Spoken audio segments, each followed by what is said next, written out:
this episode would be shorter since the book's like 100 pages less, but nope. Thank you for joining the Escape With Me Book Club. Escape with me, Sam Reiner. And me, Caitlin. Into our most recent read. Come with us as we evade reality and go into detail about a new book. We'll be covering the book from beginning to end, so there will be spoilers. Today we're going to Fairy Tale Germany. Probably. Maybe. Never confirmed. Going completely off of what Disney says the Snow White movie is from. So, beside the point. Published April 2nd, 2019. One day we're gonna catch up. One day. Not today. Okay, how many times can we say someday my blank will come? Someday we will catch up with this series. One. Mirror Mirror is the 6th installment of Disney's Twisted Tales series and the first appearance of new author Jen Calonita?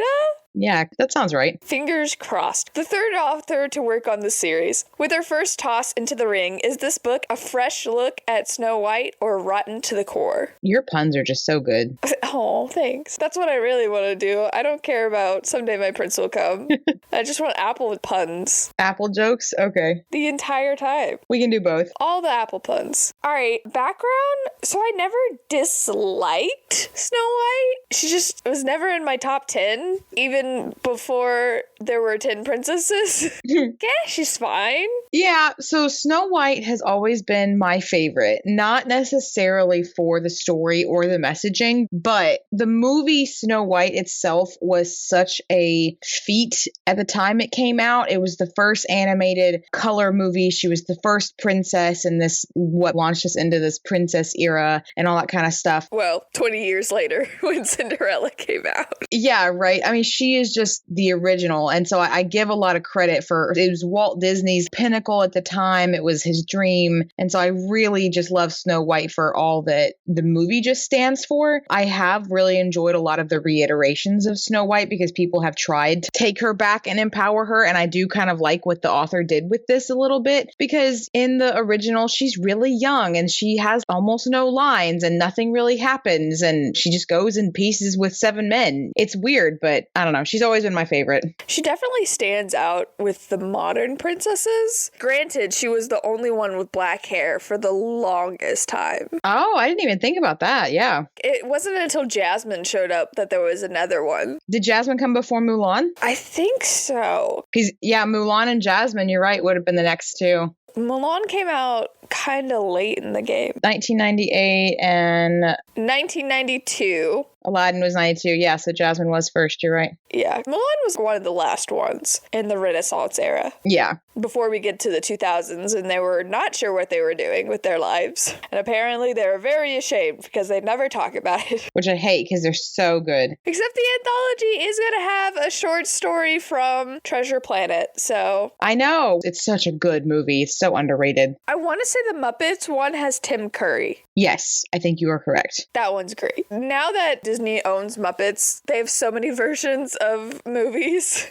I know. I saw this post that was like, stop remaking into live action, just start remaking Muppet editions of all the films. And I'm like, yes. Right? The original live action. Yeah. But yeah, so I don't mind Snow White. I think I do a decent Someday My Prince Will Come. Don't let her fool you. She is the voice of Snow White. I've heard it with my own ears. She is Snow White. It helps that I have vibrato in my voice, but I can do the baby doll sing. It's the baby doll vibrato, yeah. And those first soprano high notes, goodness. Mm-hmm. So age level, we're continuing in YA. Yeah. This is the first one that has actually felt YA. Yeah, I agree. Because even with Mulan, that could have been an adult book. That default, that could have been an adult book, and no one would blink an eye. This was the first one that felt YA. I mean, Aurora. I don't really know what the difference between YA and adult fiction is. I can't really make the distinction anymore because now so many adults are reading YA and enjoying it. And I'm just like, so wait, what even is the difference between the two? And new adult is emerging and starting to spread, so that makes it a little bit more complicated. But to me, it's usually a younger character, 13 to 17. Okay. And the theming is revolves around something that would be important to YAs in that age period. That's fair. Self-discovery, learning your place in the world. You think of YA dystopias, it's always like, oh, you get X job and that's your life now. Or, hey, we're doing this big sorting thing. Or you get your soulmate. It's big life things. Yeah, that's fair. Because to them, they're about to be shipped off to college and told, figure out what you're doing with your life. That's true. And it doesn't help that traditional publishing muddied the waters purposely because the YA boom. And they would take books that were adult and they'd be like, hey, age down the characters so we can sell this as a YA. So a lot of adult themes have come into YA and now everyone's like, let them have their genre. Yeah. Stop it. 30-year-old women can go buy adult books like everyone else. And I blame things like Twilight for this. Oh, yeah. When they're like, oh, 30-year-old women have way more money than teenagers do, so we should just bend the entire genre to that demographic. No! There's my rant this morning.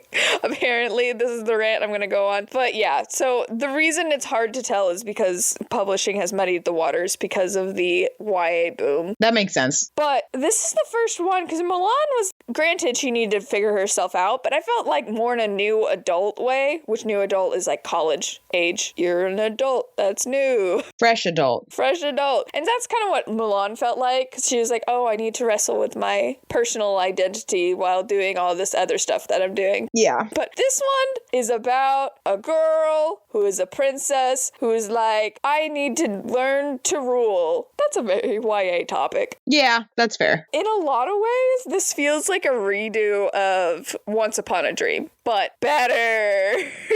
Yeah, it definitely was better than Once Upon a Dream. So there we go. Let me just stop here.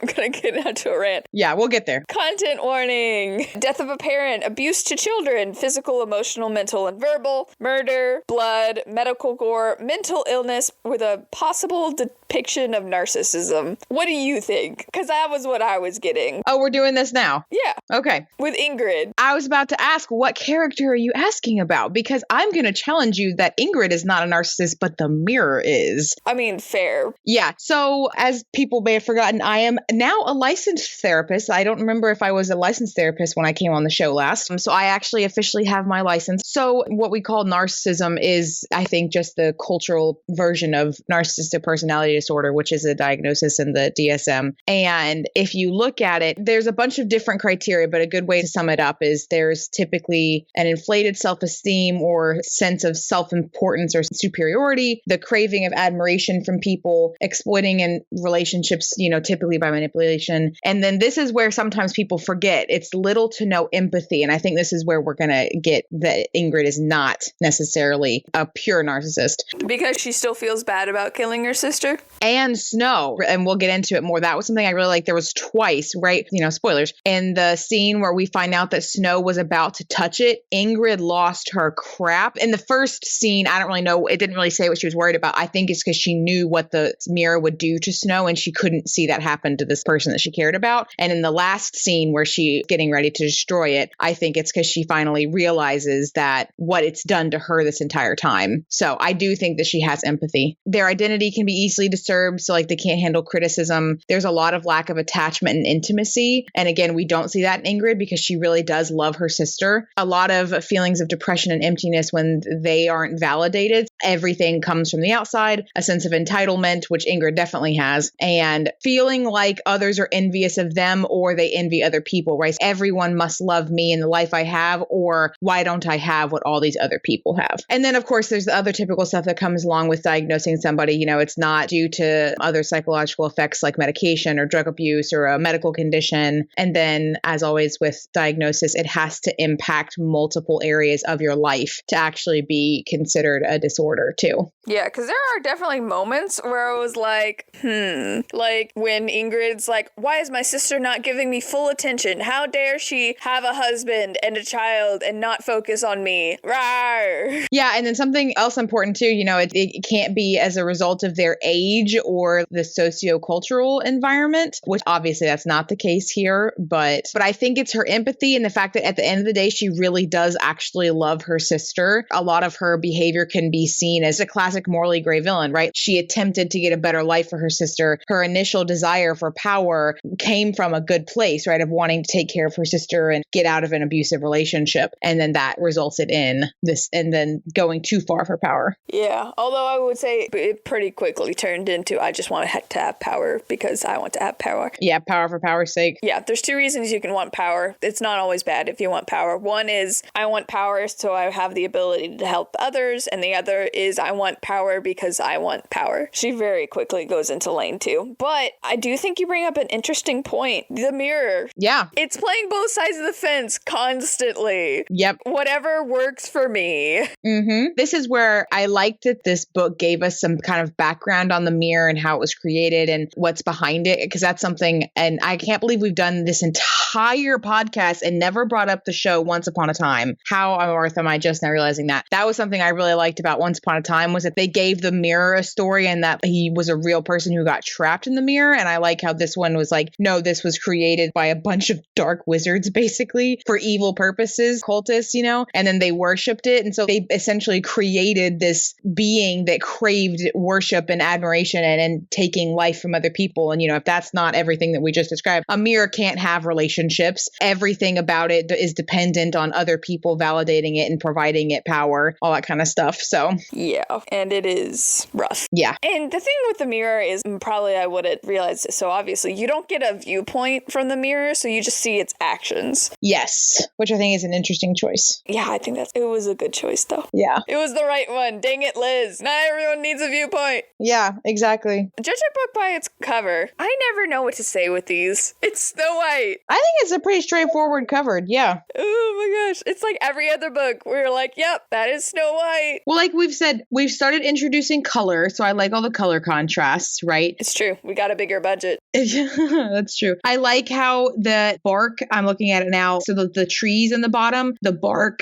looks like the house and then like the animals and stuff. So I just think the detail in it is really good. The lightning in the mirror behind it and how you can see in the mirror the details that they described in the book and all that. It's a pretty good cover. It's a fun time. And then the question's really straightforward. There's no like, ooh, what could this mean? Like with Beauty and the Beast, where what if Belle's mom was the enchantress? And you're like, oh my gosh, what is that? I want to think about it. The prince is getting poisoned. Sorry, Henry. Yeah. I didn't realize Henry had a name. Well, and this is actually something I feel like Snow White lost a lot of rap and everything, because in the movie, the prince is never credited with a name. In the film, no one ever says his name. Okay, I'm not crazy. No, he is the original Prince Charming. But then at some point they went back, and if you look in the credit, the voice credits, it will say Prince Ferdinand played by whoever voiced him. And so they gave him a voice so that they could make Cinderella's prince Prince Charming. And I hate it so much, and it makes me so salty that got stolen from him. But yeah, so they named him Henry for short in this instead of some random prince name. I think all the princes have had names so far. Who was Aurora's prince's name? Was it John?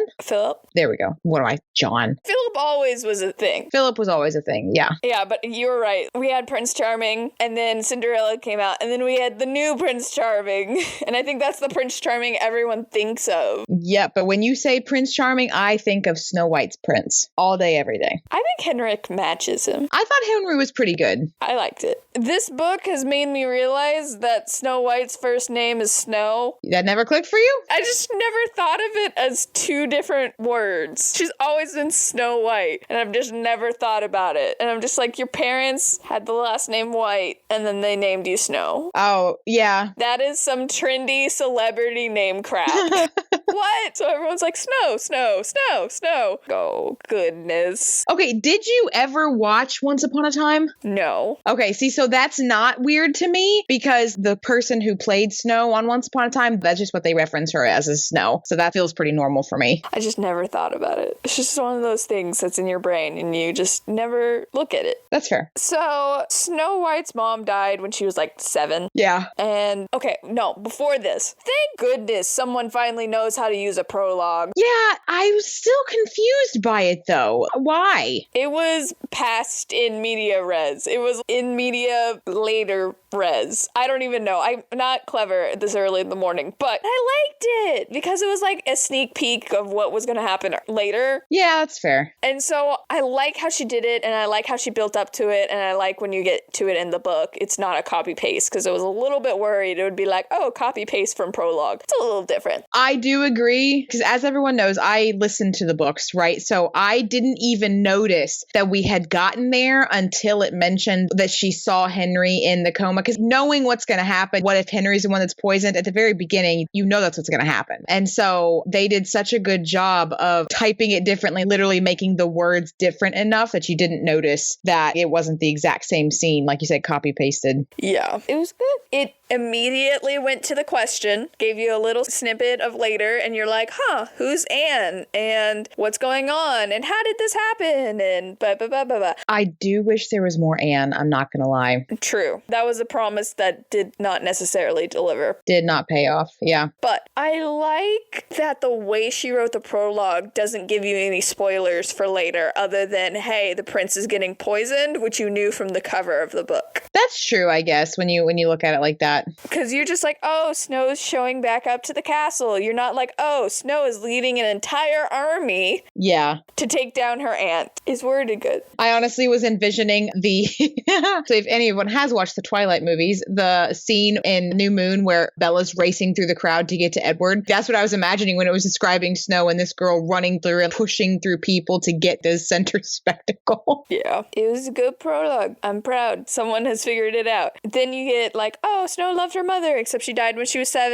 and so she had to be raised by Ingrid, and now she lives in a castle and isn't allowed to leave the castle, but isn't allowed to really make friends with the servants, and her female caretaker doesn't really make time for her. What does that sound like? Minus the balls. Yeah. If the balls were the center of Ingrid's powers, though, yeah, I think they would have some balls. But that's where it started for me, where I was like, huh, interesting. But instead of just sleeping all the time, Snow cleans the castle for something to do. Yeah, it's like, okay. I kind of like how they made cleaning more of a personality trait in that it helps with her anxiety. Because it's like later on, oh, it makes sense that she's suddenly cleaning this random house. It's not just because she's the epitome of femininity. It's because she's like, I don't want to think about things. Yeah, that is fair. Let me just not. Let me get caught up in my tasks so that my brain doesn't think of things. I did like that. And the moment I stopped working, all the thoughts came back. I'm like, yep, that's pretty accurate. Yeah. So yeah, she's just lonely and the queen is mad. And apparently her father disappeared one day, supposedly abandoning the kingdom, but Snow doesn't really believe that because she shouldn't. He gave a really weird goodbye speech before he disappeared or something. And personally, I really feel like don't trust your aunt should have been in that speech. Yeah, but if you think about it later, what we find out was that he was under the influence of a love potion. And that's how I thought about it, looking back on it retroactively. Like, he probably wouldn't have been able to do anything against her while he was under the influence of that potion. Yeah, it was just, that would have been useful, my guy.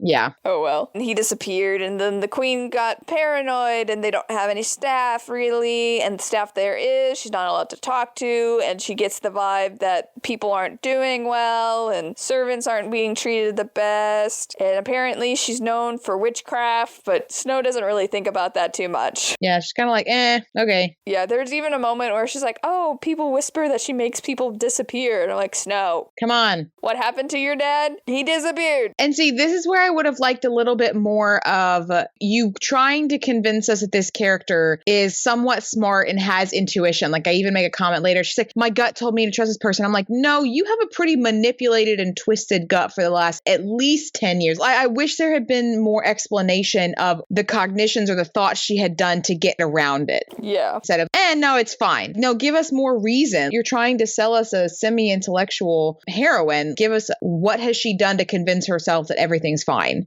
Yeah. Because then she puts herself through so much anguish later that honestly doesn't feel deserved because it's just like, you've kind of just been burying your head in the sand. Yeah, which I think is why she's upset with herself. Because she's like, why did I not think about this? I heard all of the things and I was just like, time to go clean the outside now. Fair. But one day she's cleaning and whatever, and she meets Henry, you know, the whole talking to each other at the wells. There's a lot of retelling, but I don't mind. Yeah, because they give you more detail. Like, why was he here? Why was this random dude here? And I know you're like, oh, she doesn't have that many lines. No one really has that many lines, except for arguably Doc and Grumpy. It's a lot of music and quiet space and not really doing much. Yeah. Because beauty and art and look at the animation is so pretty. Mm-hmm. So I don't feel bad that it's retelling because we don't get a lot of what is Snow thinking? Why is she doing this? Why are other people doing this? What's their motivation? So you get a lot of that in this. Yeah. Because normally we would totally complain about this whole book, half of it being a retelling. You're right, because there's so little to work with in the base that you actually get good information. Yeah. So we get the someday my prince will come singing, except she's not singing when it happens. Yeah, okay. I'll accept that. I like that scene. That's a fun scene. It's the same with Aurora's Once Upon a Dream moment. Anyway, so they meet and he's like, hey, trade's been bad between our people and I'd like to make it not bad. Yeah. And it turns out he knows about birds. Yep. And she knows about birds. So it's cute. Cute and little nerdy. They have a lot in common. They have birds in common. They have birds. But for her, who has barely talked to anybody, that's enough. I mean, I'm for it. Yeah. That's one more thing in common than they had in the original. But I was trying to think of the other books. I mean, that's one more thing they had in common than Belle and the Beast, or frankly, Aurora and Philip. Yeah. Philip was just an amazing guy, and Aurora got lucky, frankly.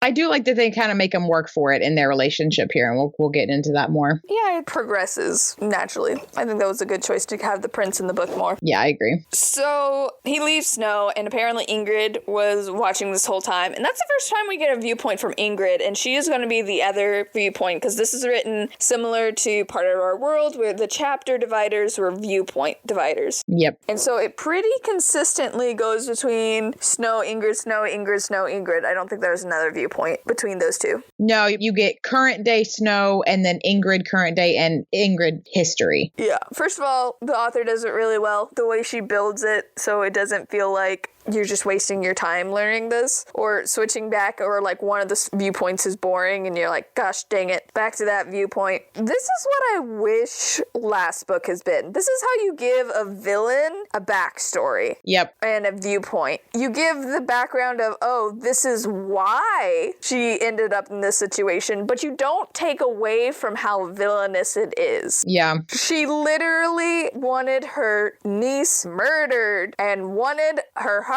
in a box. Yep. There's nothing in the backstory where she's even arguably sympathetic in some places. She's made unsympathetic on purpose. And I think what the difference is it's Snow's perspective, because Snow realizes at the end that the mirror had been influencing her whole life, right? That it had taken this understandable intention and made it horrible. But as soon as Ingrid wakes back up, she was like, yeah, but you still killed my mother and tried to kill my father, tried to kill me. You're going to be tried for your crimes. I understand what happened, but you're still going to be held responsible. Yeah, because we are still responsible for our actions. Mm-hmm. And it was good. Yeah. It was a good, hey, this is how we got here, because that's Liz's other problem with her villains. One, either she gives them a viewpoint like last book, and it's a total waste, and I hate it, and I wish she hadn't. Or she just writes a cartoonishly over-the-top villain that you can't understand. Yeah, like Jafar. Or Gaston. Yeah. Because at least Jafar was like, oh, I don't even know if it was in that book, but the whole, oh, I was a peasant boy, and now I'm not. But I think of Gaston. There's no redeeming qualities. There's no, how did he get here? Like the movie had, where it's like, oh, he was a veteran, and so everyone was like, oh, you're the golden child. It's like being the quarterback at a high school in the South. You will forever be known for that. Yeah. Potential for really interesting. Actually, he doesn't have a high self-esteem, and that's why he's projecting that he has a high self-esteem. Anyway, but her Gaston, you couldn't. There was no nothing redeeming about him, nothing to really latch on to, no really humanity. Nope. Arguably. And, well, what did I gain from this? And I a little bit more, because YAs tend to have some sort of lesson. I don't expect that as much in adult books. But YA, you're still shaping the youth. Yeah. And there's just not really much to learn there versus this book, where we get the sympathetic understanding of, okay, so this is how you got here, but you can definitely see all the places where she went the wrong way. 100%, yeah.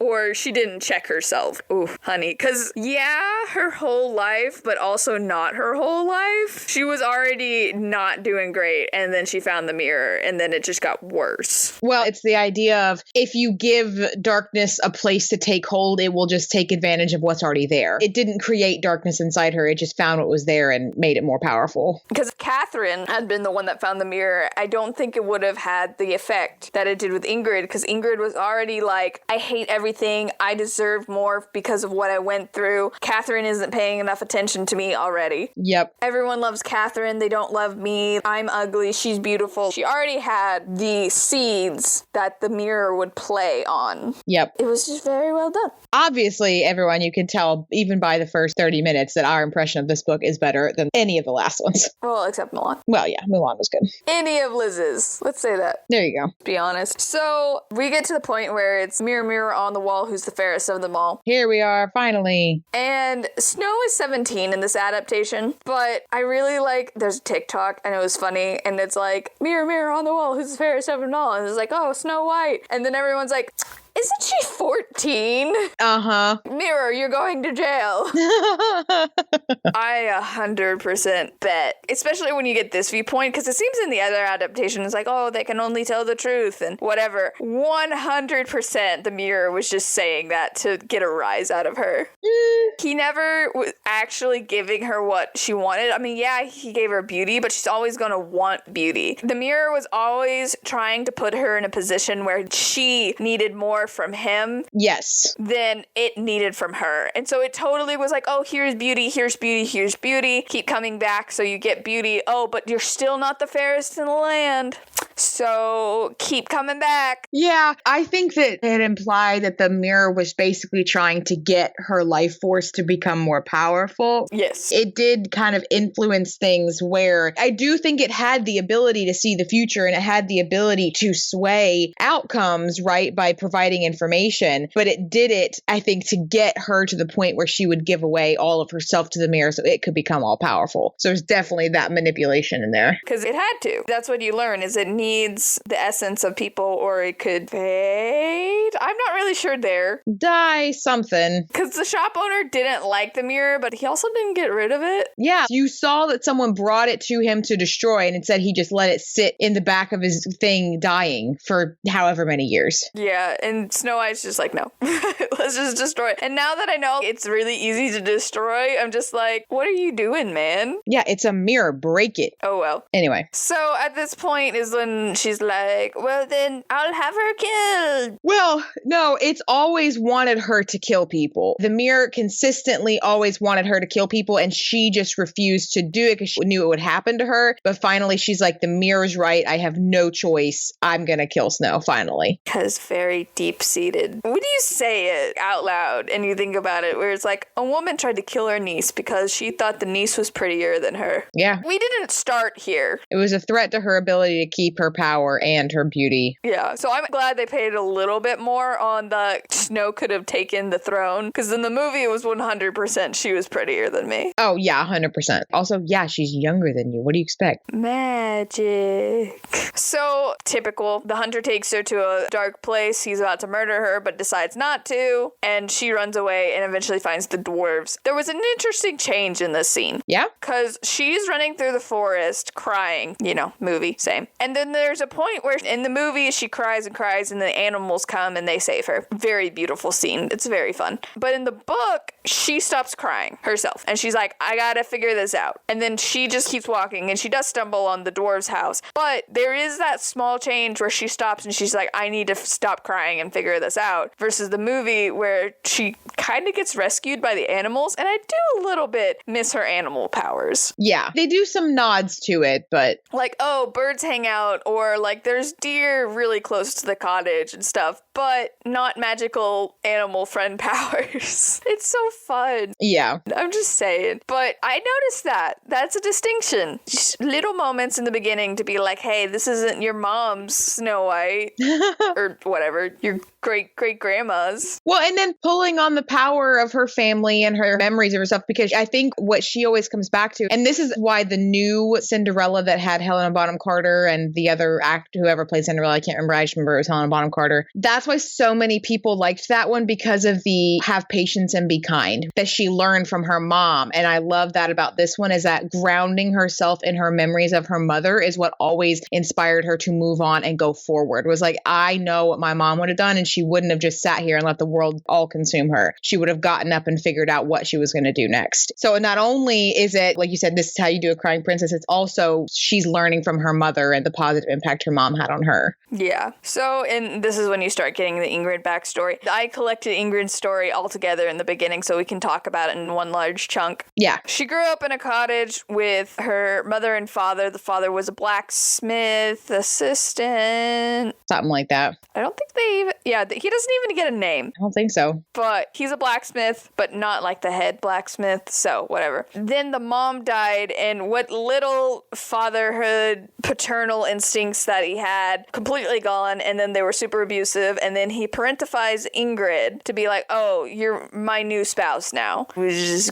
great and normal and totally the thing to do here. And so she's trying to run the house and also take care of Catherine, and the father's just terrible and a drunkard and the worst. So Ingrid takes Catherine, and then they run away. And so they end up with a farmer. They're on the road, and they meet a farmer, and Ingrid's like, hey, we'll help you. And the farmer's like, okay. And so they end up at a farm working it every day. Catherine really enjoys the work, and the farmer seems to really like her. And Ingrid's like, oh, they hate me, and I hate being here. I cannot wait to have power and to leave this place and do something, literally anything else. Yeah. I don't want to do physical labor. I have to wear a hat to keep my skin pale. Yeah, because she's like, it's not fair. My sister is tan and she still looks good. I mean, it's probably just because she has a good spirit, honestly. Like, I'm sure she is pretty, but people aren't hanging around for that. She just has a sweet spirit about her. Yeah, exactly. And Ingrid is incapable of seeing that. So you already see we're here. She's jealous of her sister. She's mad about herself. She doesn't like her situation. The seeds are there. Eventually, she's in the market. Also, Catherine has made a hybrid apple at the age of, 12? Yeah, maybe. Man, that's some pretty advanced agriculture work right there. How long does it take an apple tree to grow, is all I'm saying. Yeah. What? Anyway, super magical soil, super fast growing trees, because that would take several iterations, don't you think? Yeah, probably. I did like, though, how they weaved apples into the story. And like, oh, okay, the family has a background with apples. That's neat. So ignoring the fact she would, in her 12-year-old lifetime, that she hadn't lived there forever, so less than 10 years, she has completely created a new hybrid apple. Okay, ignoring. Yeah. So she sells it and people are like so excited about it or whatever. And Ingrid, on the other hand, finds this stall of this dude that seems to be magic. And he's like, hey, do you want to learn magic? And she's like, yes, I would like to learn magic. Because Catherine's the one who came up with the idea that it's like, oh, you should do something else since you don't like the farm. Yeah. And then later on, she's like, no, Ingrid, why would you leave us? Girl.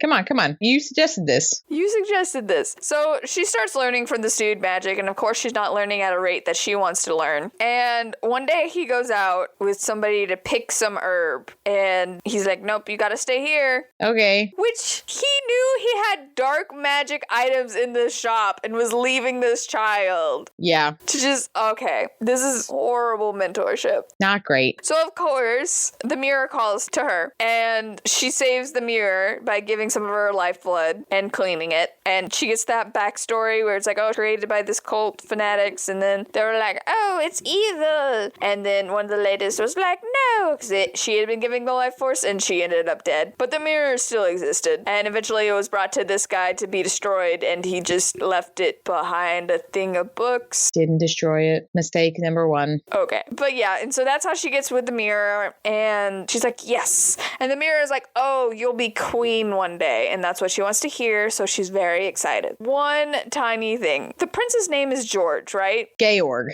Georg? Yes. Oh, no. Yes, as someone who read the audiobook, it's King Georg. But that's George. Is that how it's spelled in the book? Georg. There's no E at the end, but... Yeah, the audio person who did the same audio narration for Mulan, it's Georg. Oh, no. Your reaction is so small, but I love it. Anyway. So Ingrid is playing with Catherine, right? Uh-huh. And the prince's name is Georg. Georg. Georg. Oh, dear heavens. No! Dang it, Germans. Okay.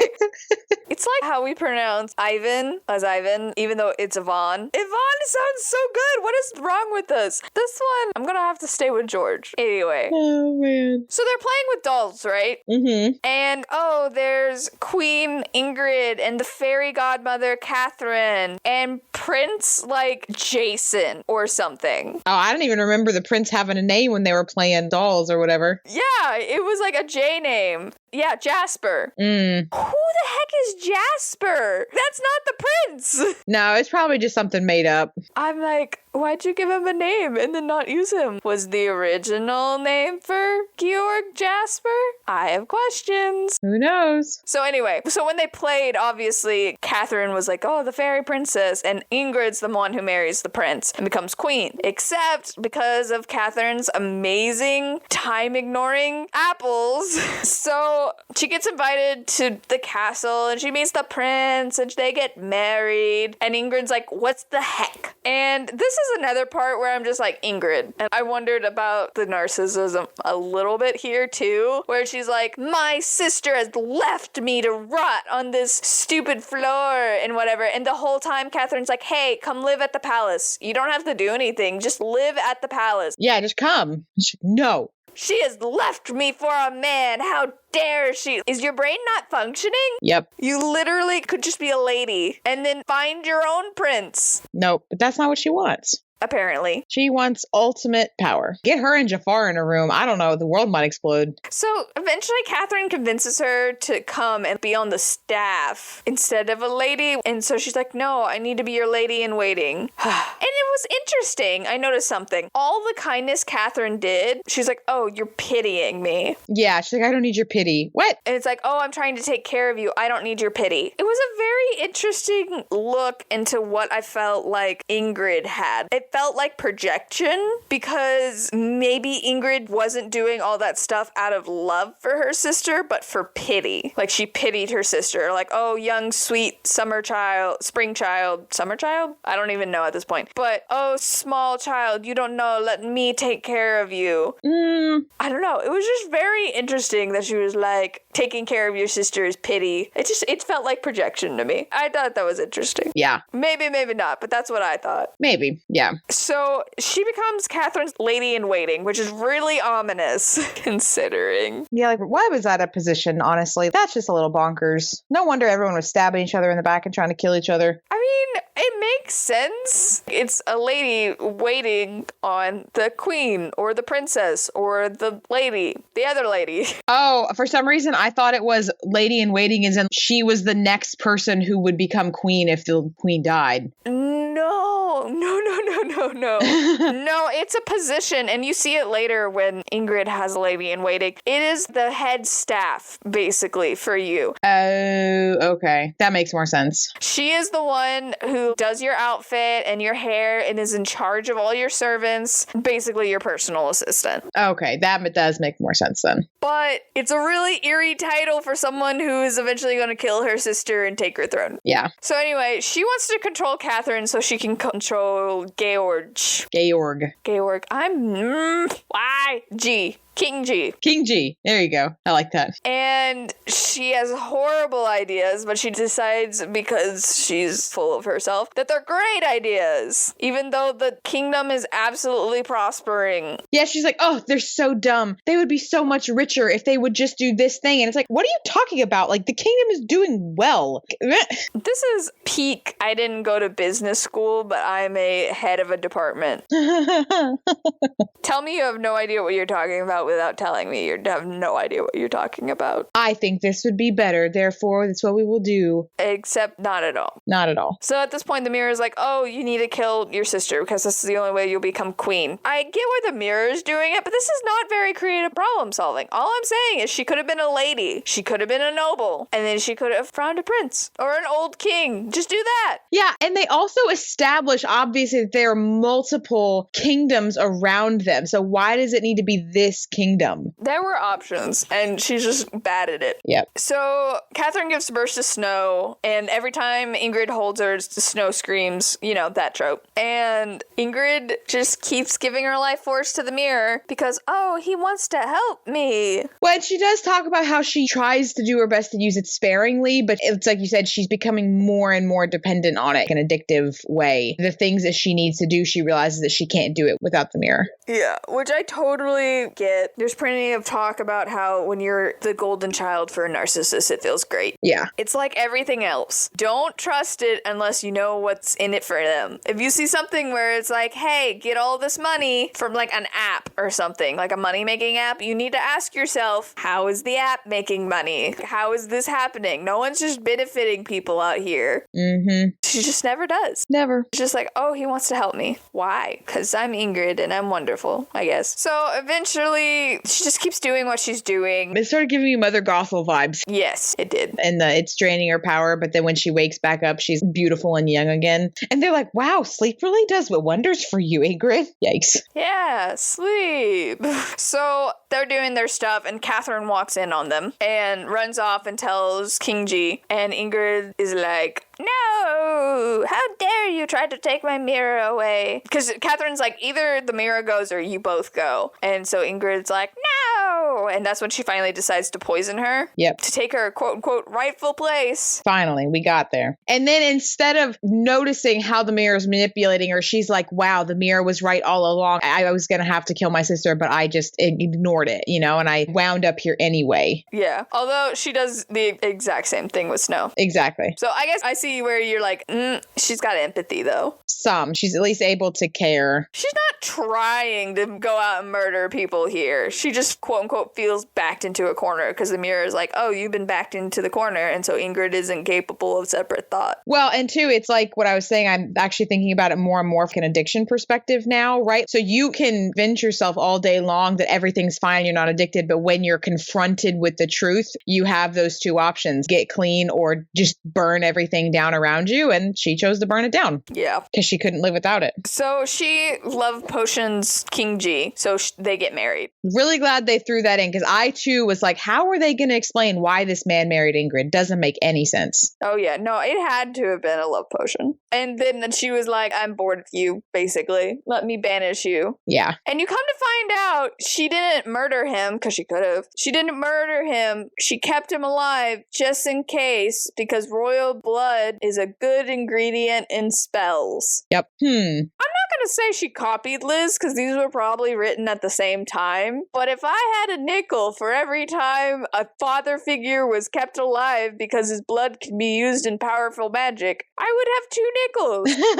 Which isn't a lot, but it's weird that it happened twice. I love that joke. I'm just saying, it was weird. Yep. And especially since I was already getting so much. I do kind of wonder if she read Once Upon a Dream, because like I said, there is a lot of similarities. Yeah, for sure. So that's Ingrid's story. That's how all of that happened. So yeah, Snow White finds the dwarf, she cleans the house, she falls asleep in the bed, the dwarves wake her up. Who are you? Just skip all of that. And she introduces herself, serves them dinner, and they talk about the condition of the kingdom, and she's like, wow, my eyes are really opening up to how bad Ingrid is. Yeah. And this is the part where she's like, I need to get my kingdom back. Yep. We need to do something. Let's be proactive here. Yeah. She's not like, I'm gonna hide, which which, like I said, you don't really get Snow's thought process in the movie, but that kind of felt like the vibe. Like, we're just going to hide out here and hope I don't die. Yeah, exactly. There's no plan. No, I'm going to go back to the castle. I was just like, yep, I'm just here now. I'm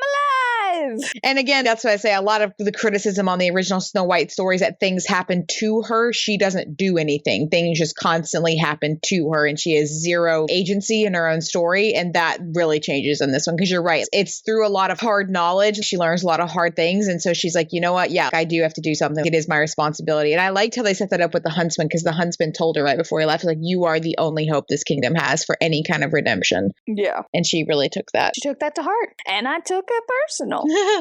So she hangs out with them for like a week because they're like, okay, we have to come up with a plan, but we have no idea what the plan will be. And then the dwarves start hearing whispers in the mines. Oh, this is another thing that I kind of like to put things in context with. You just have dwarves and mines with all the diamonds. She claims that they ran out of diamonds, basically. And secretly, she's just keeping them all for herself. Yeah, so there are still people working in secret and giving away all the stuff to her. Yeah, she has like ridiculous tariffs that is making it impossible. Like, this one town is straight up, we're just not going to be in the kingdom because we can't pay this. Yep. Which is a terrible idea. I feel like she's just going to send soldiers to mow you down, but what can they do? And so Snow's like, hey, this gives me an idea. And so they decide they're going to start talking to people and be like, hey, we should definitely overthrow the queen. That sounds like a good thing we should be doing. Hint, hint, nudge, nudge. And so they start talking about that, and they decide in 2 weeks' time they're going to take down the castle because they're like, at any moment she could figure out you're alive, and that would be a bad. Yeah. So they start talking to people, and they decide they need weapons, and they need their own magic because she has dark magic, supposedly. By magic with magic. Exactly. So you bring this up later in a comment, but this is the first time we see a raven. There was no payoff for this raven. None. Spoilers. And I'm very sad about it. It shows up a couple times, and I thought it was going to be like, oh, it comes back and reports to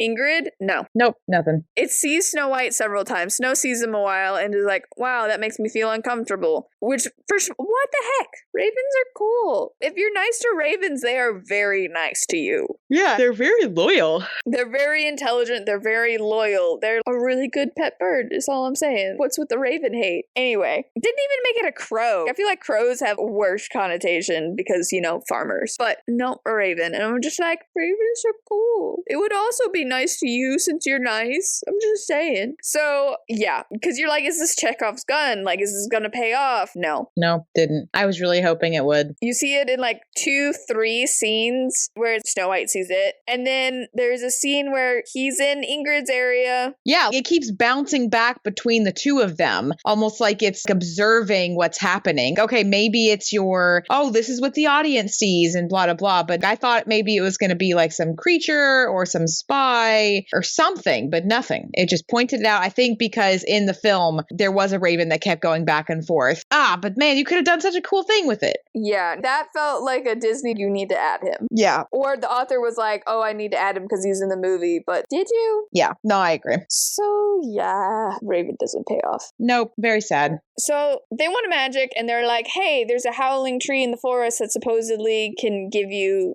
transmutation? Yeah, is that what it was kind of unclear what they were wanting from it, because its only device in the plot was so that Henry could show up. True. That is absolutely true. But it was supposed to be that it can transform you into a huge elephant or like a tiny mouse or something. That's what my brain is telling me. Oh, okay. So they go into the haunted forest because Snow swears she's seen this tree while she was running away. I have questions. She was lost in the woods, terrified out of her mind, not paying attention to where she's going, but they're going to trust her to lead them back to it? Yeah. Nah. Not smart. No, when people naturally do not have some sort of guiding compass, they run in circles. They don't run straight. It's just how we are as a species. It has been tested so many times, and you start off straight, but eventually you start going in circles, and that's why every story ever is like, have we seen that tree before? Yes. Yes, you've seen that tree before. So I don't at all believe that she could have found her way back to it, but it's like you said, it's just so they could run into Henry. Henry, he back. Which I'm happy about. Yeah. More Henry. Henry! Yay! Yeah, he was fun, honestly. More importantly, Henry's like, I've been trying to find you, Snow, because when I was leaving, I found your dad. He's alive! He's real! Because at this point, Snow was like, I wonder if she murdered him. Yeah. She's like, oh, everyone's probably dead. Everyone's gone. Oh, sad. And he's like, oh, okay, this part, Henry. Oh, it's Snow, believe me, he had no option but to leave. He couldn't do anything. What do you mean? You just need to hear it from your dad, Henry. He was banished with magic and not allowed to come back. Yep, but apparently he's not comfortable telling her that. We're done. That's all you need. Magic. Yep. No, she had to travel all the way to her dad to hear that. Oh, and also the howling tree is dead, so it doesn't have sap. So that was a wild goose chase. Plot device. So he's apparently been sick, and that comes up a little bit in the story, because let me hurry as quickly as possible back to my lands, except through the rain, and I got thrown into a lake, and I may have gotten pneumonia, because that's how he met her dad. He almost drowned. Yeah, it was pretty bonkers, honestly. Very lucky. But anyway, they go back to the cottage to rest a little bit before they travel, and he tells the story, and he helps with cooking. Can we talk about that? Yep, he actually helps her out around the house. So good. He's like the sixth son, too, so he has no reason to actually know how to do this, but he does, and it's like, yes, good guy. It was a good little moment. Not as cool as Philip, but Henry's pretty cool. Yeah, we enjoyed him. Philip will always have my heart, even though everyone insists he's a brunette. He is a brunette. He's a redhead in my brain.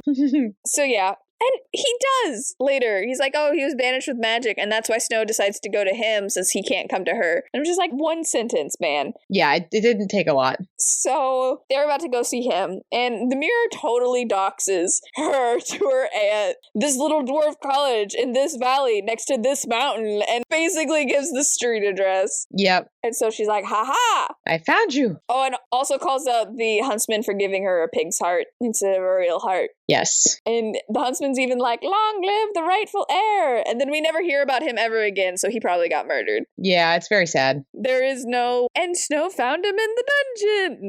Nope, he gone. He did, alas. R.I.P. So Ingrid's idea is eventually going to be, oh, I'm going to become an old lady, and then I'm going to go to the thing and poison her with an apple. Yep. And it's going to be a fire red apple that her mom made and whatnot. That takes a while, though, apparently, because Snow and Henry go to her father, which is like a day's ride away. And at that point, I was like, ooh, the dwarves die, don't they? Apparently, I'm still in Liz brain.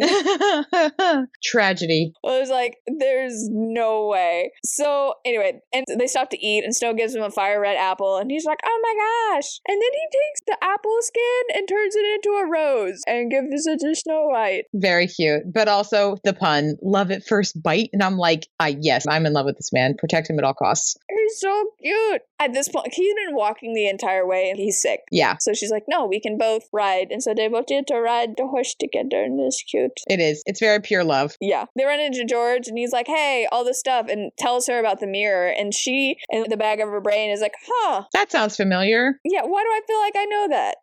So that night in her dream, the ghost of her mom leads her to where the mirror is. And the mirror warns her that the queen knows she's alive in her dream. And I'm just like, way to play both sides of the fence, man. Yeah. Why does she know? Maybe because you told her? Yeah. So this is the point where Snow is starting to be hesitant about killing the queen. And I was like, I swear to goodness, if it's, I don't want to murder her, but somebody else does. Yep. I was going to be so mad. That is not what happened. That is not what happened. You know what? If this was a Liz book, her main guard would have killed her. Yep, Brutus. 100%. Also, that dude gets a name and does nothing. Nothing. I do wonder if the Raven and Brutus played a bigger part in an original concept or anything. Yeah, because I was thinking more along the lines of the Raven in Aurora's Tale, right? Like, I don't actually know if it was in the book, but then there's been several iterations of Sleeping Beauty, right, where the Raven is actually like a transmogrified servant of Maleficent, right? And so I figured it was going to be something like that, like Brutus, but straight up, no. Or maybe her animal powers run in the family. Maybe Ingrid also has animal powers. Maybe Catherine was secretly an animal the whole time. That would have been cool. When did this become a furry tale?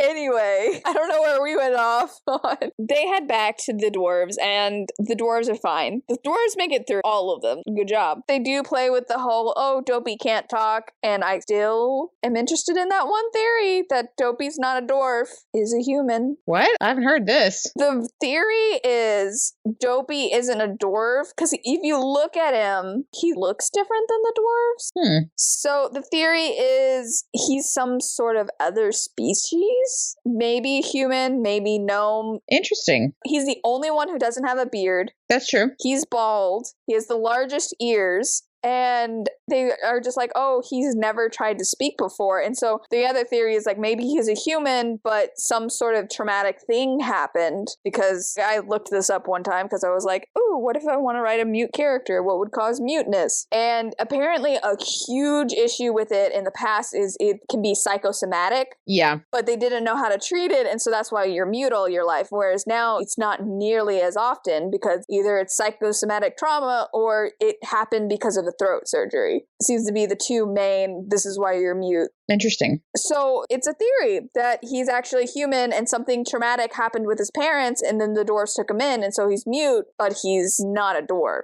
That's sweet. I like that. And some of his silly antics are that of a child, you know? Yeah. It's interesting. Yeah, very. But they don't play with that really in this one too much. There's too many dwarves for the author, and so you don't really get all of them. I'm actually surprised that Grumpy turned into the leader of things. I'm not. I kind of liked that. Because normally it's Doc.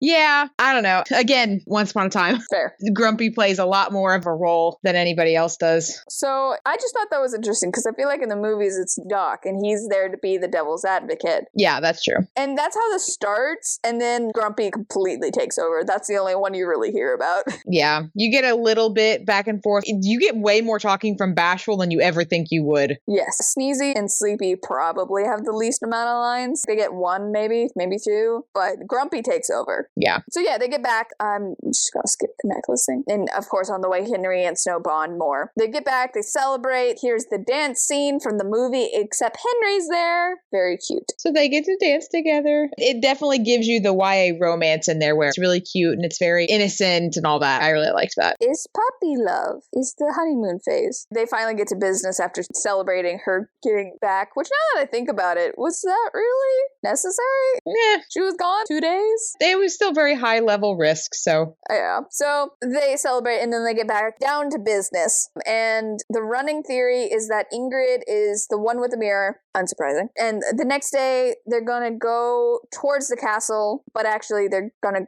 go to the hamlets. I was actually very confused in this part because it felt like it was going back and forth. Are we going to the castle? Are we going to the hamlet? They're going to go to the hamlets. Yeah, I think they're on their way there. Yeah, like going towards the castle, but hitting villages along the way. Yeah, exactly. That's what I imagined. So they leave first thing in the morning, and so guess who just misses them? Because she old. Because she old. And can't go so fast. So Ingrid gets there, and there's no one there for her to poison. Yep. Because that was my thing. Oh, does Henry stay back? And that's how? No. Nope, not there. Not yet. She's just so mad. I just love that. She just goes all the way and nothing. Yeah. They stop by a couple villages. They get horses one place and they talk to people. And they're going to the specific Knox Hills place that has been mentioned a couple of times. But these dark clouds start to spread and this massive storm comes out of nowhere. And they just barely manage to get into the caves for safety. Except there's a cave in and Snow and Henry are separated from the dwarves. And Grumpy's like, oh, we can't dig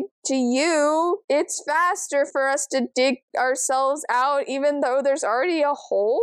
Yeah, that was a little weird. Yeah, that felt weird. That was very weird. This is also where you find out that Ingrid put a bounty out for Snow White for being a traitor. Yeah, well, I like how once she finds out that Snow is actually surviving that, she's like, you know what? F this. I'm going to label her as a traitor. I mean, fair. It was like, oh no, how dare you? They put a bounty. I mean, she's not wrong.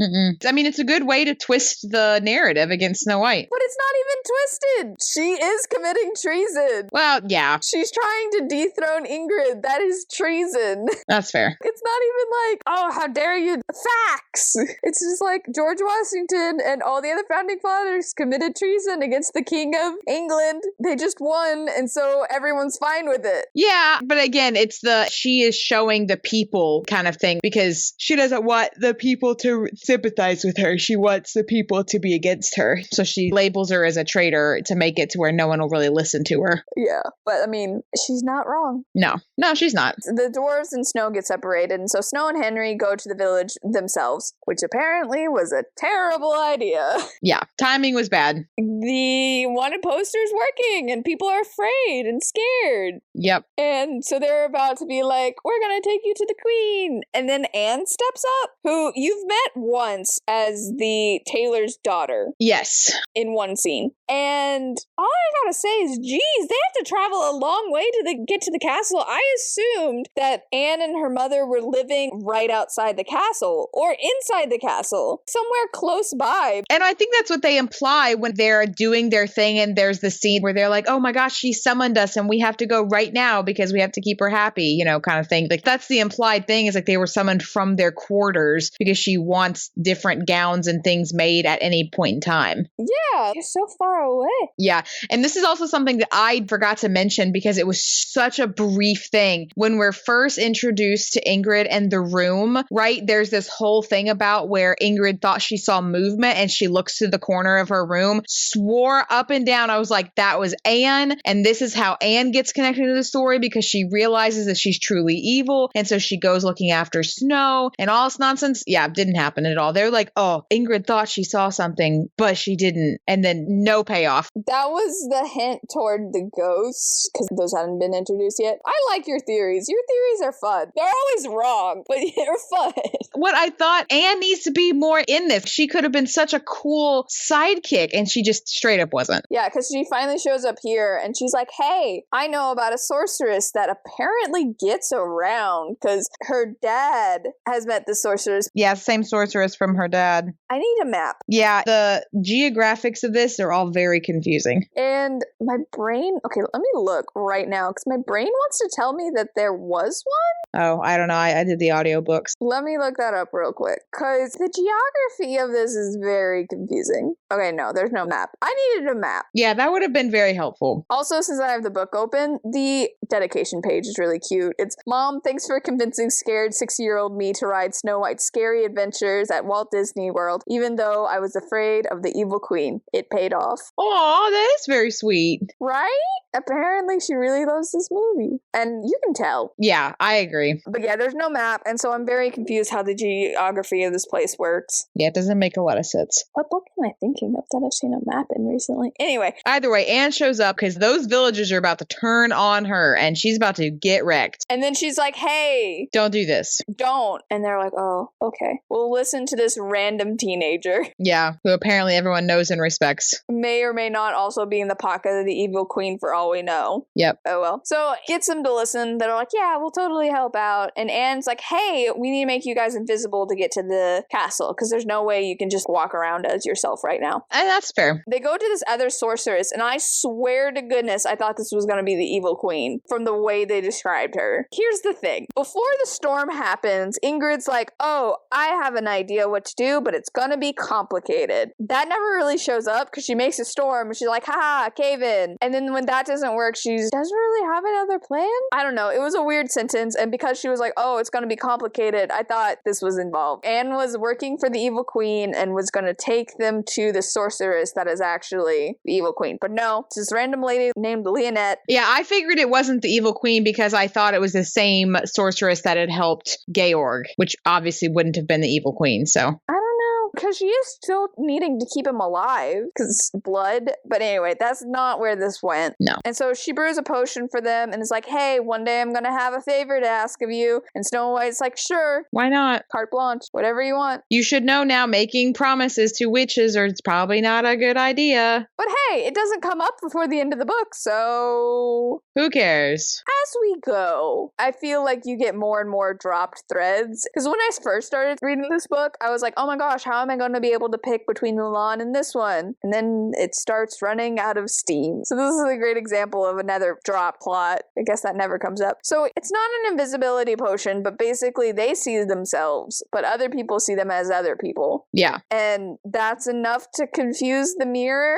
the all-powerful mirror that knows and sees everything. Yeah, that's a little weird. Okay, that was a little plot convenient. Yeah, like I said, this is about the part where the wheels started coming off the train. Yeah, where you could tell maybe more thought had gone into it, but they needed it to be pared down. Done. So they finally go to the castle and they get out to the small town outside of the city, and Snow just decides that they're going to attack at noon the next day. I don't know where she keeps getting these times where she's like, this time. Yeah, very arbitrary. She just keeps saying words and it works out fine. Okay, I guess leader, even though she had no idea how to do castle siege. Yeah. So the plan is that they're going to sneak Henry in early and he's going to hide in the kitchen until he's needed. And immediately I was like, oh, so that's how he gets poisoned. Yep, same. Knowing the epilogue and the question, you're like, oh, okay, here it is. Yeah. So that's going to happen the next day. And Ingrid, since she can't see them, she's like, oh, I'm going to use King G against Snow. Even though she doesn't, it just gets him into the dungeon downstairs, which is very convenient for Snow, but it doesn't really come up. Also, how did he get there before the siege? That's like a day's ride from, I don't understand the geography. Yeah, and again, we aren't going to talk about travel anymore because it doesn't actually help the plot. Yeah. So, and then they also repeat the plan with Henry. They're like, oh, here's the plan. And then the next day they rehash the plan like it's new because Henry's like, what are we doing? It was weird. It was a weird scene.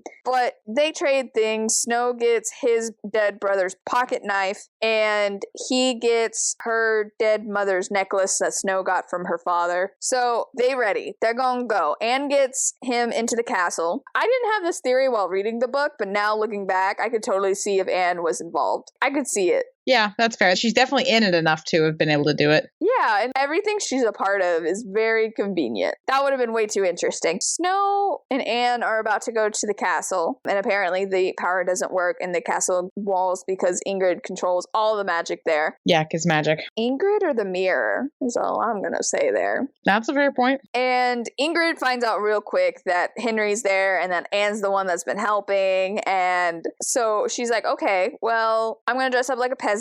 And she sends the head cook into the market, so she's not there. And she goes down. She's like, oh, I'm her assistant. Why don't you get some food? And gives him the apple to eat. And he gets poisoned. Yep, saw that coming. And I have questions. Because in the movie, when she takes a bite of it, and in the story is that that piece of apple gets lodged into her throat. Oh, yeah, that's not in the movie. Yeah, no. So the movie, she takes one bite and she's done. She out. She just falls. No, she has a little bit of, oh, I don't feel so good. They just have the camera scene on the evil queen with all of her working herself up because she's so excited about it. And then you hear Snow hit the ground and then they cut to her arm. Yeah. I think she screams. Maybe. It's very similar, though, to what it does with Henry. He's like, oh, I really don't feel good. What's happening? This is really weird. And then he just hits the floor with a thud. And I love how they even and the bite landed right side up. And I'm like, okay, this isn't a movie. Yeah, which I did have a question at this point because later on Snow finds the apple and she's like, oh, it looks perfectly fine except for the bite mark, even though Ingrid said it started rotting as soon as, I think that was the pronoun issue because they said it started rotting, and so I assumed the apple, which apparently is just the bite mark that was rotting. Yeah, no, I think the enchantment of the apple on the outside was fine, but if you remember when Ingrid picked up the apple to choose it, she said she got it from a basket of rotting apples. So once he bit into it, it showed what the inside looked like. Pronouns have won again. So they're about to enter the castle, Snow, and she sees the flyer. Was like, hey, new celebration. So we're back to the prologue. Yep. And Henry's been poisoned. He's been put in a glass coffin, which I have questions about because wouldn't that also kill you because you'd run out of breath? Beside the point. It's been less than 2 hours probably, so no. Yeah, I'm just saying. I know. I don't know how much air a coffin has, but Snow freaks out, goes to him, and Ingrid's able to capture her. Yep, it was a trap. Snow immediately calls her out for being a crap. Yeah. And Ingrid's like, you wouldn't understand. No, she wouldn't, because Ingrid, this is a mess of your own making. And I'm a little bit bummed here, because we've built up and built up and built up this castle siege, and we see nothing. None of it. And I'm on the fence, because I'm so used to Liz's build up, build up, build up. Here is the action scene that that I'm not good at writing, and then is really not great. And so part of me was like, does the author know her limitations? And so they have a different confrontation, and you don't get to see the castle siege, but it would have been so cool if we got to see the castle siege a little bit. Yeah, the dwarves and stuff. Yeah, but the guards come in that are like, oh no, we're being sieged and we can't hold out. And then Snow breaks the mirror with the knife. Which I liked. And then as soon as they're done, they're like, hey, we won! Yay! Ayo.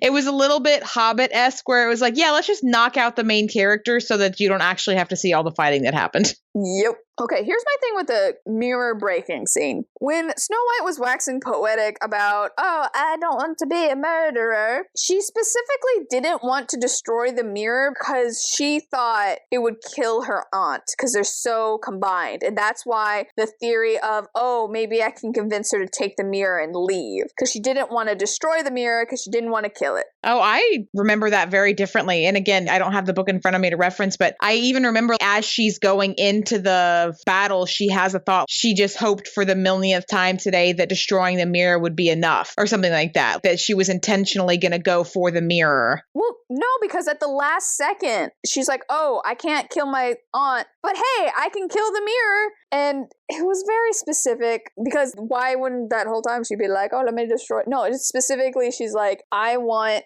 her to take the mirror and go. And I hope being like, hey, just take the mirror will be fine, because at her father's place, she was like, I don't want to destroy the mirror because it could destroy her because they're so combined at this point. Oh, I don't remember that. I remember the other way. And then at the end, she was like, oh, but I can destroy the mirror. And then she destroys the mirror. And it's just a continuity error that a better editor, frankly, should have caught. But Yeah. So she destroys the mirror, and that doesn't kill Ingrid. And then, okay, so Ingrid is still an old lady because she didn't have enough of the materials to turn her back into being beautiful. Convenience. Or the time. But yes, very convenient. After the mirror is destroyed and Ingrid's super tired or whatever, Snow takes Ingrid out into the hallway, and then her people won and whatever, and it's fine. She gives the woman to the guards and is like, hey, put her in the prison. And then they're like, oh, where's the queen? And she gives them this woman, and her crime is she did away with the queen. And it's supposed to be symbolic for us because, oh, her ugly side coming out on the outside, and she didn't get rid of the queen, and blah, blah, blah, blah, blah. But to the guards, without us knowing what she was symbolizing there. Yeah. Isn't that exactly what they were trying to do?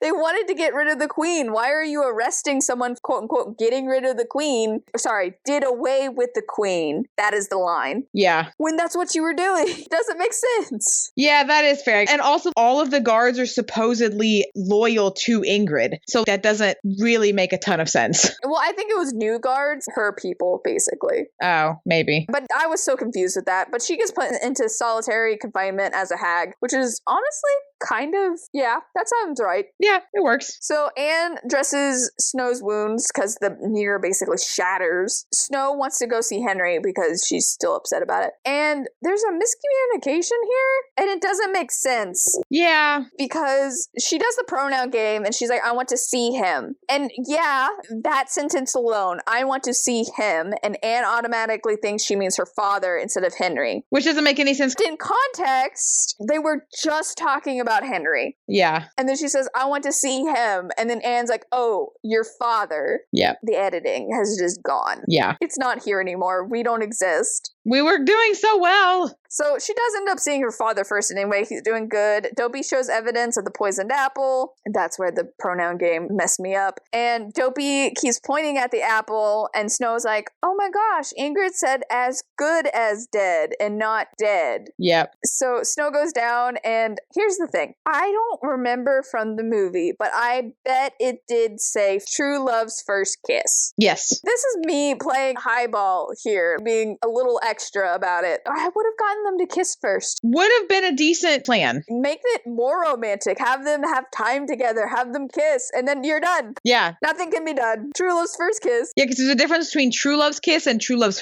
first kiss. Yep. Dang it. That would have been such a high level. Anyway, so there's an epilogue, even though it's a chapter. It's an epilogue. Because months later, Snow gets her coronation. Anne and her mother are the royal tailors. Mrs. Kindred, who works in the kitchen, gets her family to work in the kitchen. I guess that's happy. She hires a bunch of servants back. The dwarves are now official envoys for the crown. Everything is back as it was when her parents ruled, if not better. The aviary that her mother built. Henry pointed out at one point that it was kind of cage-esque, and Snow was like, you're right. And so she makes it so the aviary no longer encloses birds, but birds still choose to hang out. Fair. Yeah, nice. Henry is currently the trade liaison between their kingdoms, but Snow is totally... We gonna get married. We gonna get married soon. I wouldn't be surprised if we announced our intent to get married soon. Is this epilogue not just Once Upon a Dream? A little bit. So many similarities, but this one definitely does it better, so. Yeah. But yeah, happily ever after, because this isn't, and we didn't really mention it in the last one either. Liz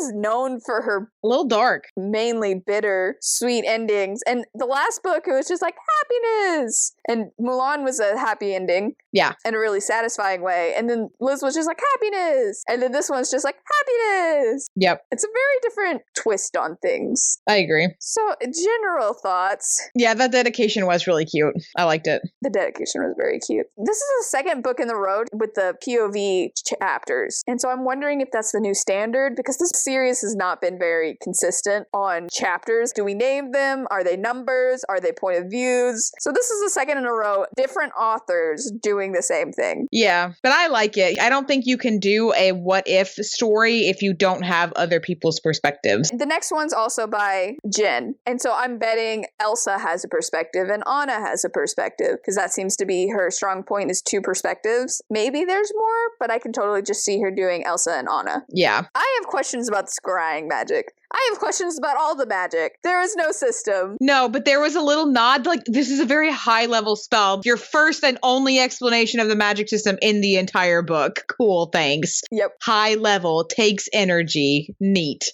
Takes weird ingredients she doesn't even know how to get. Yeah. It's just magic. Magic. Yep. Magic. Magic. Magic. Hey, there's magic. There's good magic and there's bad magic, and that's about all we have figured out. You can't fly because you're a boy. That's where I felt like we were. A little bit. My thoughts are, it started off so strong, and then the wheels started coming off, and then the ending was rough. Yeah, it does. And that's all of these books have felt like you spend so much time building up to the end, and then the end is done in 2 chapters. That's why I like Mulan. It built up to something. And yeah, I think the mirror is a chapter. But it was so perfect. It worked so well. And then, yeah, they build up to something bigger than they probably should. Like a castle siege. Yeah, it was a little too much. We could have just stuck with small group of people infiltrating the castle. Yeah. Stealth versus brute force. Oh, well, that's beside the point. But yeah, the editor just dipped. Yep, they did. I'm convinced. To go on to one question for the author, I just have to ask, who picks the publishing schedule? Because Jen writes the next book too. That's 2 back-to-back for her first time. So I'm wondering if it dips at the end because she had to start writing Frozen. I think that's why it gets worse as time goes on, because there's no pause in this publishing schedule. Frozen came out within the normal time frame that they've started doing afterwards. Yeah. After the hiatus. And so I just wonder if they had to move resources over to getting the Frozen book started. Maybe. And so she just had less and less time to edit and reread, and her editors didn't have as much time because they were on the Frozen one, or maybe even the one after that. I don't know how long they have to write it. It's not long. I know that, but it's just, I have questions. Yeah. Who picked this publishing schedule? Why is Jen doing back-to-back books? I thought that's why we had to take the hiatus in the first place. Maybe they were like, oh, 3 books is too much back-to-back, but 2 is okay. 2 we can do. But based on just the things I've heard about the Frozen book, maybe don't do them back-to-back, but we'll see. No, yeah, we'll have to see. I guess, why didn't you do your Chekhov's gun? I made the comment several times that I thought this was a setup for something later that could have gotten paid off, and it didn't. I think no less than... I mean, there's Anne. The Crow, Anne, and then something else. Why didn't you use Chekhov's gun? You really could have. Because time. I think it's just going to come back to time. Yeah, I guess. But these books are about to start getting so much bigger. Oh my gosh. So much more dense. Yeah, we'll see. Yeah, we'll see. Yeah. Rating, I'd give it a common apple out of 10, not a fire red. It was good. It was fine. It was an apple. Not really much more than an apple. I don't have strong thoughts. Like, it's a good snack. Yeah. Because this was also like 100 pages less than the last book. Yeah, it was her first one, though. It was a good snack. I'm fine. That's kind of how I feel about it. 6 out of 7 dwarves. One human.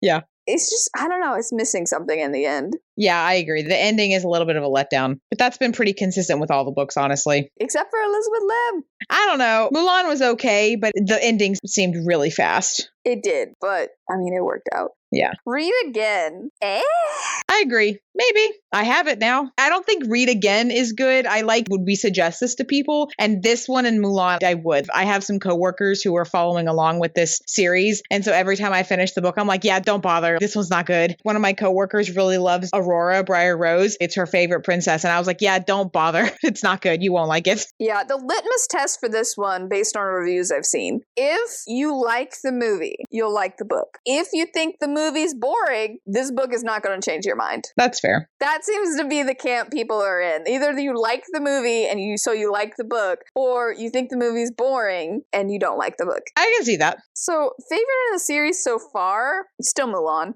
Yeah, this one and Mulan are tied for me. I think Mulan maybe edges ahead because it was just so different. It wasn't anything like the film. We went in a whole new direction. This one is back to the kind of like, we're just going to modify some details here and there. Yeah. It's the ending for me. It just knocked it down a little bit. Yeah. Mulan, the ending happens fast, but it feels appropriate. Where this one, the wheels came off and a bunch of continuity errors, and we just need to finish this book, kind of felt like. Yeah. Where I felt like Mulan, it was very good. Yeah. We did not have as many apple puns as I thought we were going to have.